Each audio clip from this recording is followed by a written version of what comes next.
Просыпаемся вместе с якутским солнцем, и сегодня оно привело нас в Хангаласский район, землю нераскрытых тайн и красивых легенд, место, где мифы и предания просто витают в воздухе. Ну что, прикоснемся к таинственному прошлому этой земли.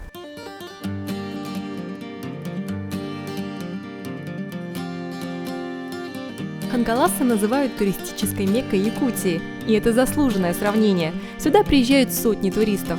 Все они горят желанием увидеть визитную карточку района – Ленские столбы, которые входят в наследие ЮНЕСКО. У меня просто нет слов и эмоций. Мы это сделали, мы здесь!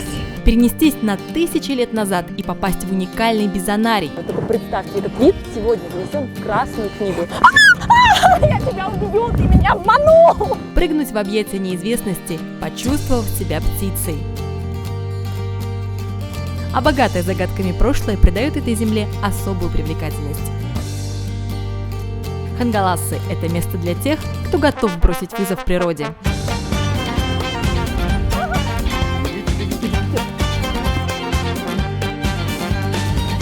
Капец, страшно. Ноги мокрые.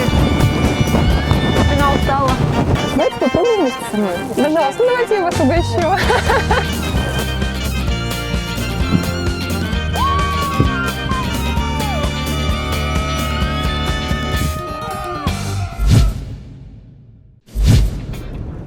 Хангаласский район является соседом Якутска, поэтому добраться до него не составит труда. 2 часа по хорошей трассе, и вы в Покровске. Доехать можно на такси или автобусе от Якутского автовокзала.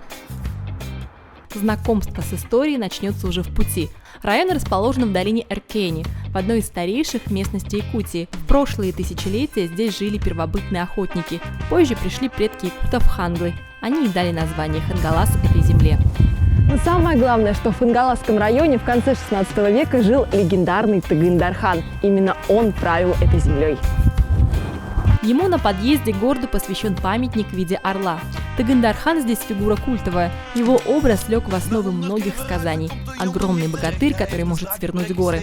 На самом деле он был военным предводителем якутов. Некоторые историки считают, что объединение якутских племен произошло именно благодаря ему. Рядом с памятником спрятан другой артефакт. Согласно легенде, на этом камне написана жизнь отца Тагындар-хана. Правда, никто не может расшифровать это древнее письмо. Да и сам камень выглядит совсем неправдоподобно. Я бы не дала ему и 100 лет.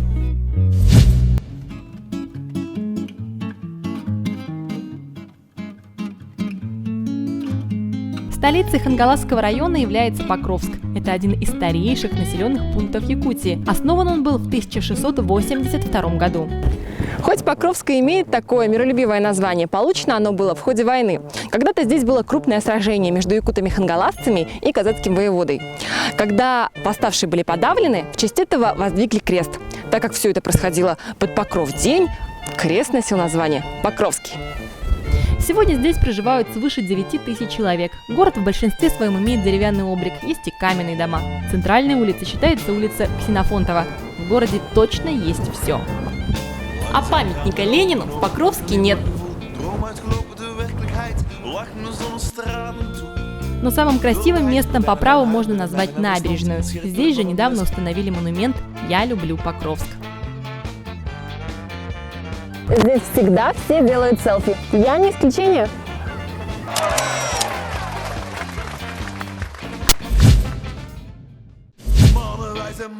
Славится Хангаласский район не только историей, но и местной продукцией. Мы отправились в магазин, чтобы попробовать легендарные сливки, которые тают прямо во рту, а заодно кровяной колбасы прикупить.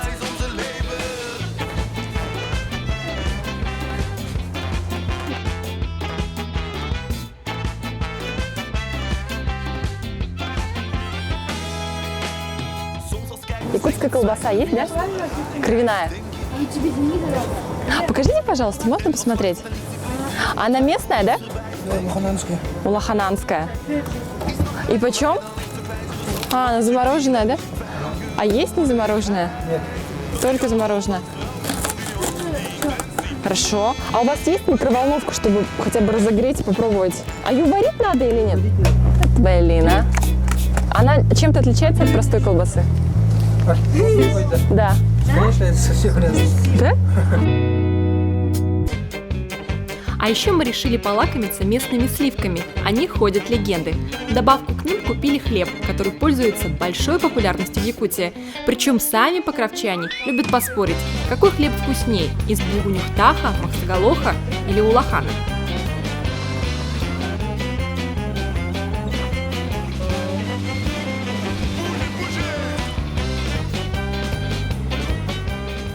Очень вкусный булгунихтатский хлеб. Чья-то. Махсагалох выпускает гуще. А то Ну, каждому свое, наверное. Каждый, как бы. Я, например, предпочитаю булгунихтатский хлеб. Он самый такой вот пышненький.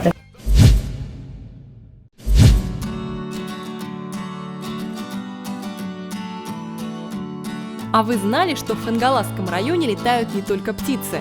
Здесь давно свои гнезда свили дельты и парапланеристы Якутии. Их красивые крылья можно увидеть даже из Якутска, начиная с конца апреля. Воздушные просторы всегда рады экстремалам. Именно к ним в гости мы и отправились. Парапланеризм – это не прыжки с управляемым парашютом, это настоящий полет с использованием энергии восходящих потоков воздуха. Чтобы ветер подул в нужную вам сторону, можно ждать часами. Чем, собственно, мы и занимались.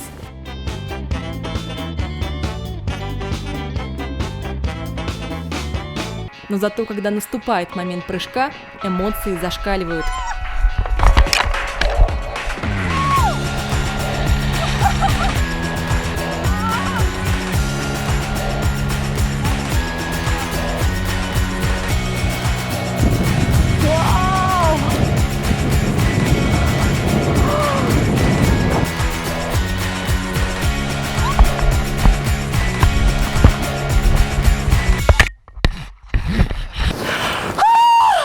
Классно! О, боже! Ноги трясутся, правда, до сих пор.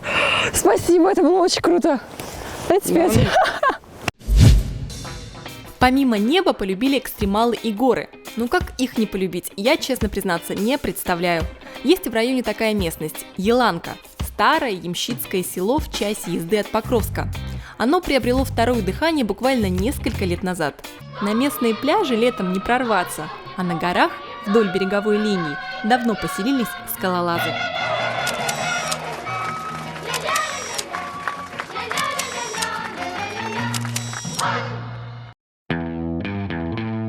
Капец.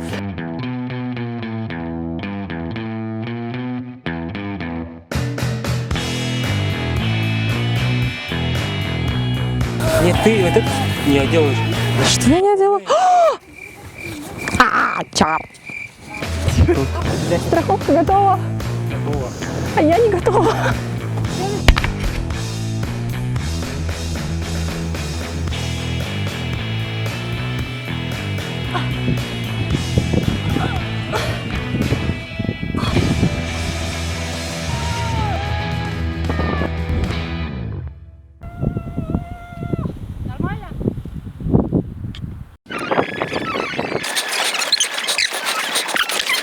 Блин, я сломала ногу. Это так актуально тут. Ну а если вы не хотите портить свой маникюр, то можете добраться до вершины старым добрым методом – по тропинке.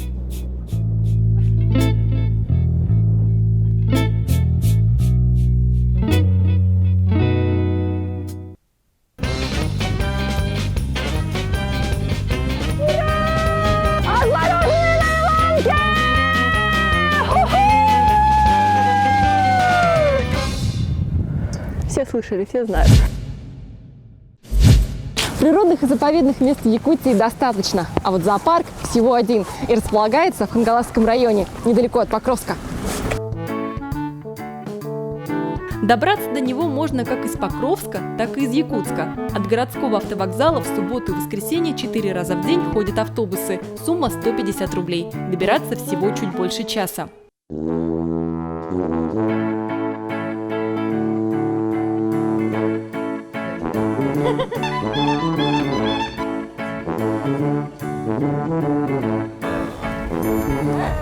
Похоже на ворчливого дедушку, да? Ой.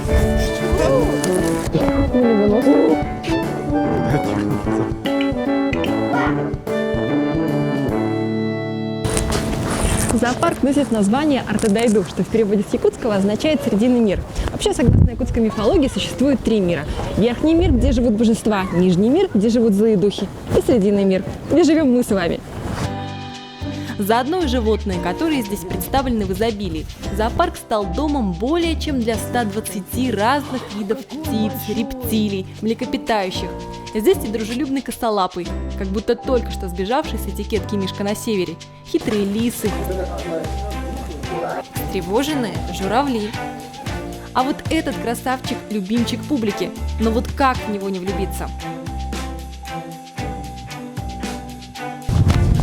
Мы идем кормить зверей, журавлей, павлинов, не знаю кого. Ты чувствуешь, что я иду, да? Я иду кормить тебя. Приятного аппетита тебе, красавчик.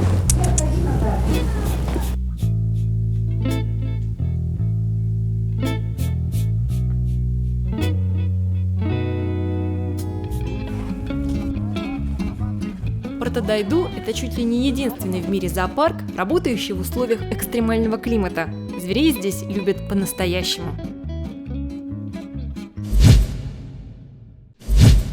Хангалавский район богат на наскальные рисунки и артефакты. Здесь располагается стоянка древнего человека Дерин-Кюрях, где найдены древнейшие орудия труда на земле – каменные чопперы. Археологи продолжают работать на этой земле, и здесь предстоит еще много исторических открытий.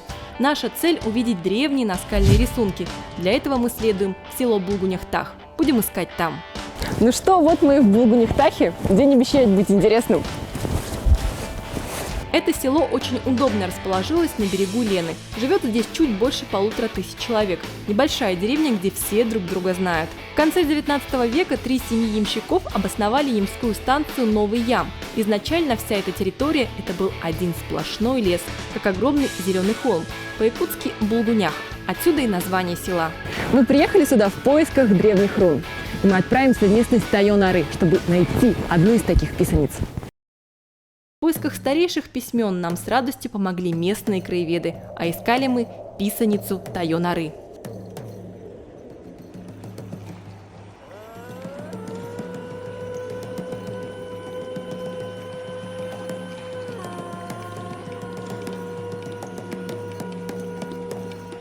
Это древняя писаница. По древнему преданию Удаганка, превратившись в дух, стала сражаться с духом Оспы, чтобы победить, да, и в конце концов развернулась такая нешуточная битва, и в конце концов дух Оспы был побежден. И в знак своей победы Удаганка нарисовала вот такую вот картинку.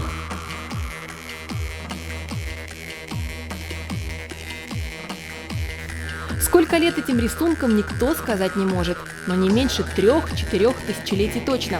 Нарисованы они на скальных отвесах высотой 15-18 метров и изрезаны расщелинами. На самом деле место совсем небезопасное.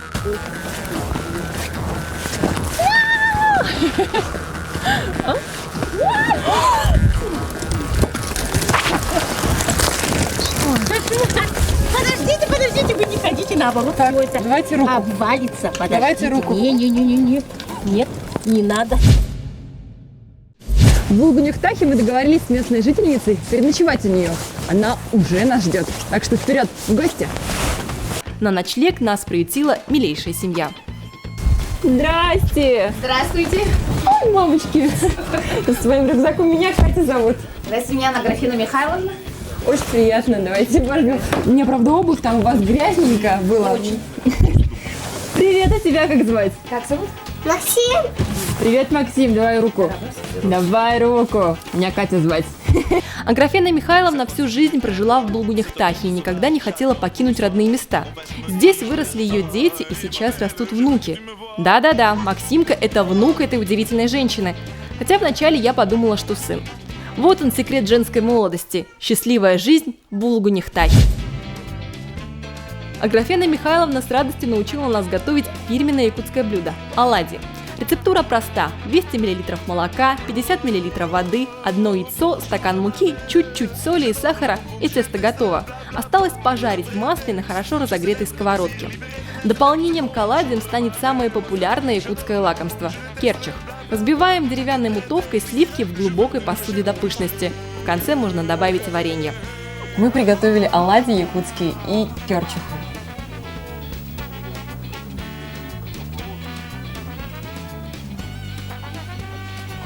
Неописуемо вкусно.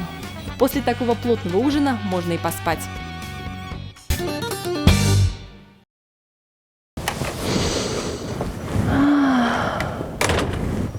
Замечательный день. Самое время отправиться в Бизонарий. Бизонарий располагается на устье реки Ботома. Добраться до него летом можно на лодке, зимой на машине, а вот весной и осенью от села Качекацы ходит судно – воздушные подушки.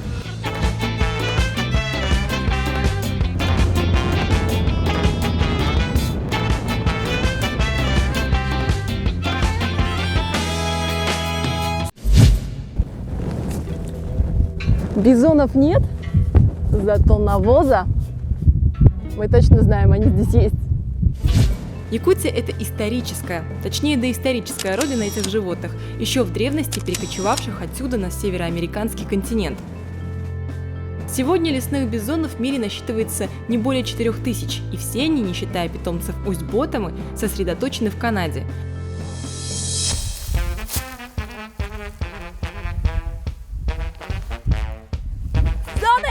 В якутском бизонарии живет 23 бизона и уже 5 бизонят. Держат их в разных загонах. Первыми мы отправились к мальчикам. Вижу бизонов, они бегут на нас. Он идет. Батер, он опасный, да? Вот яшка самый опасный. Живут бизоны достаточно долго, 20-25 лет. Естественных врагов среди хищников у них нет, лишь изредка самые молодые или самые старые и слабые становятся жертвами волков. На самом деле бизоны – это ровесники мамонтов. Сегодня этот вид животных занесен в Красную книгу. Заходить к гостям питомников загона нельзя. Это очень опасно. Бизоны могут повести себя просто непредсказуемо и напасть на вас в любую минуту. Нельзя шуметь, Не мятежи. Хорошо, простите. кормить, дразнить и громко разговаривать. так близко. У него хвост поднят. Иначе Хвост замечаем, хвост. Ой-ой-ой, а тот бежит Всё, на нас, всё а тот уже. бежит на нас, нет? Все, беги отсюда. Какой стороной?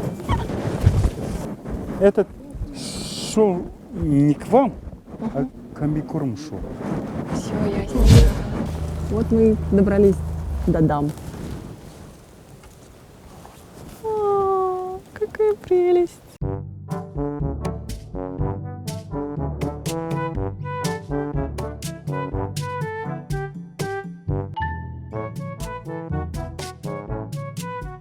Агнесса стоит вот. Агнесса самая агрессивная. Где Вообще страшно. Вот это вот. Вот это. А кто из них блондинка? Вот она и стоит. Вон та, которая вот так вот с рогами? Да, истеричка. Привет, подруга.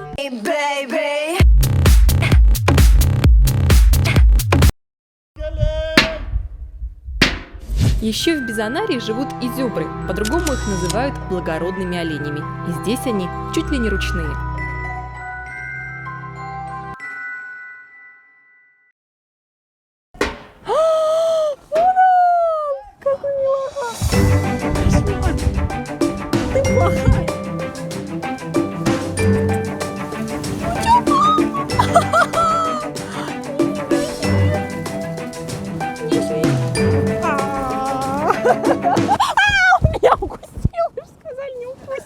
Изюбр подобно белкам. Зимой и летом имеет разный окрас. Летом их шкура становится светло-рыжей, а вот зимой темно-коричневой или даже серой.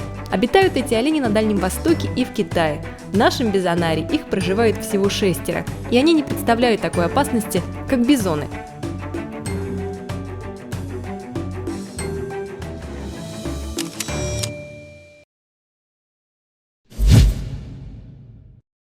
Цель нашего путешествия – это Ленские столбы. Чтобы добраться до них, зимой необходимо из Покровска доехать до села Титары. Оно расположено через реку от Ленских столбов. Дальше мы собирались пойти пешком, но погода спутала наши карты. Именно в Титарах нам удалось встретиться с блогерами-туристами из Якутска. Да, это они!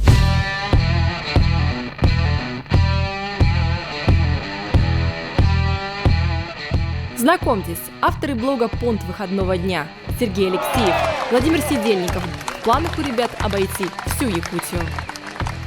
О, благословенный и богатый северный край Якутия! Чтобы не рисковать и не усложнять наш маршрут на вечер, мы решили двинуться к острову Чкалов и переночевать там. Идти до него около часа, если не считать, что идти придется по воде. О, жесть.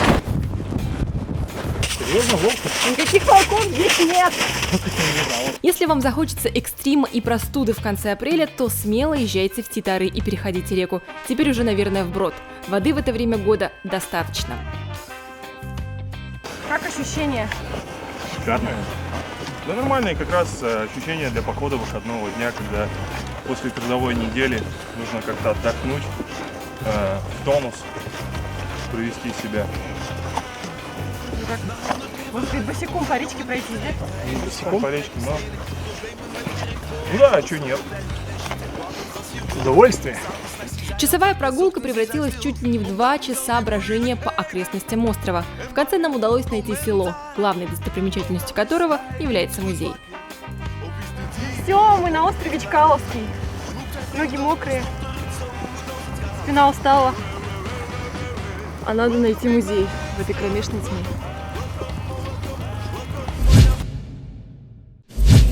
На острове работает Чкаловский музей семьи Ксенофонтовых. Здесь представлены экспонаты якутского быта позапрошлых столетий. Это платье принадлежало Евдокии Ксенофонтовой. Вообще, это национальный костюм, как вы видите. Он вот такой трапециевидной формы. Почему? Потому что якутская женщина всегда должна быть беременной. И скрывать это. Эта шкатулка принадлежала семье Ксенофонтовых. Здесь 12 дверок. Уникальность в том, что когда ты закрываешь замочком эту шкатулку, все двери закрываются, и невозможно открыть ни одну. Как это сделано, до сих пор загадка. Семья Ксенофонтовых – это пример настоящей дружной семьи. Выходцы из Хангаласского района, они стали яркими представителями якутской интеллигенции конца 19-20 веков. Василий и Екатерина воспитали 6 сыновей и 3 дочерей. Отец семейства учил детей грамоте и справедливости. Как человек умный и состоятельный, пользовался большим авторитетом среди якутян.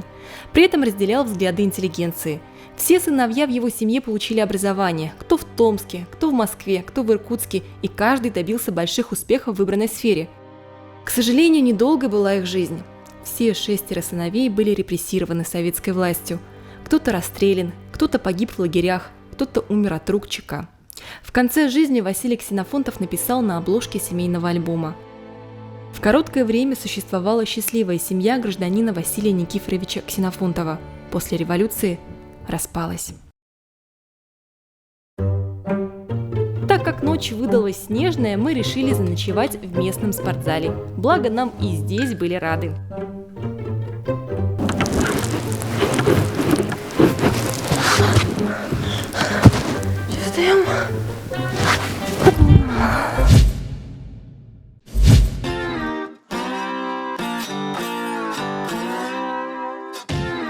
Из села Чкалово мы пошли дальше до села Туму. Отсюда уже оставалось перейти реку через промежуточный остров, и мы выходим к началу Ленских столбов. Все звучит так просто и идеально. Только вот кто-то забыл резиновые сапоги. Капец.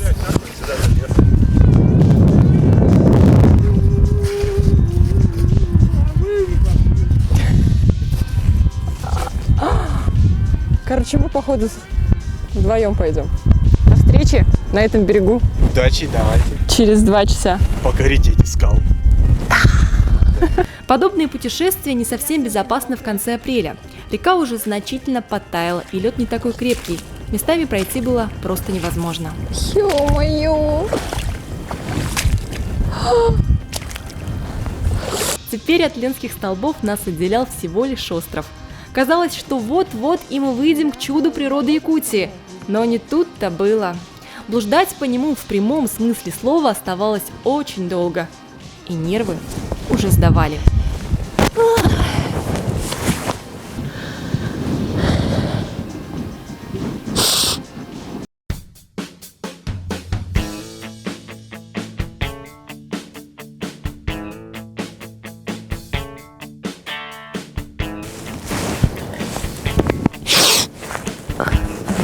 Надо идти дальше.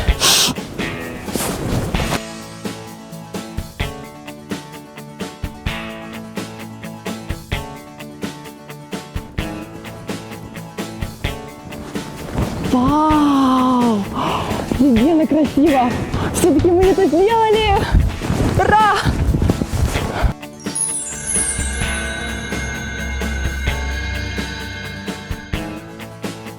Мы это сделали! Мы здесь! На Ленских столбах!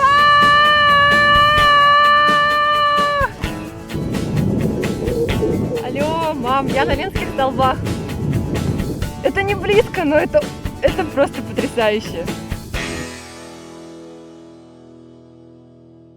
Горы, образующие Ленские столбы, начали формироваться около 550 миллионов лет назад. На этом месте раньше было неглубокое теплое озеро, на дне которого постепенно накапливался известняк. Исчезло оно после того, как стала подниматься сибирская платформа. Она возвысилась на 200 метров, в результате чего в земной коре возникли глубокие зоны разломов. После многих процессов в течение тысячелетий на этом месте появились причудливые и разнообразные формы скал. Сейчас горы растянулись на 35 километров в длину и высоту достигают 200 метров. Они входят в список чудес России и являются природным памятником ЮНЕСКО. Существует красивая легенда, связанная с этими скалами. На этом месте, где стоят Ленские столбы, раньше жил злой дракон, который забрал себе в плен самую красивую девушку – Кырый-Кыз. Когда узнал об этом ее возлюбленный охотник Харсун-Уол, то не раздумывая пошел сражаться с драконом. Смелому юноше удалось одержать победу, только злой дракон успел заколдовать влюбленных. На одном берегу появилась одинокая скала в образе девушки, а на противоположном берегу – скала юноши. Память об их сильной любви будет жить в сердцах якутского народа вечно.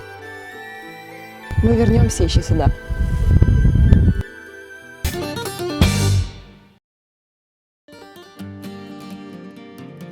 Хангаласский район оправдал свое туристическое звание. Удобное расположение, обилие маршрутов и, главное, десятки достопримечательностей сделали наше путешествие незабываемым. Здесь почти каждый камень имеет свою легенду и предание. Люди утверждают, да, что человек убил 4 лосей, но я вижу перевернутого человека, вижу половину лося и больше ничего. Люди гордятся землей, на которой живут. Мне нравится мой Хангаласский улус, поэтому я люблю здесь отдыхать. А природа отвечает им благодарностью. Чтобы увидеть все, здесь необходимо провести месяц или больше. Мы к этому готовы, так что снова собираемся в путь.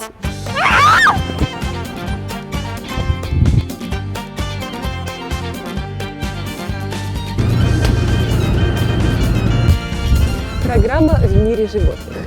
Мы сейчас наблюдаем стадо якутских бизонов. Говорят они только по-якутски, понимают только якутский голос.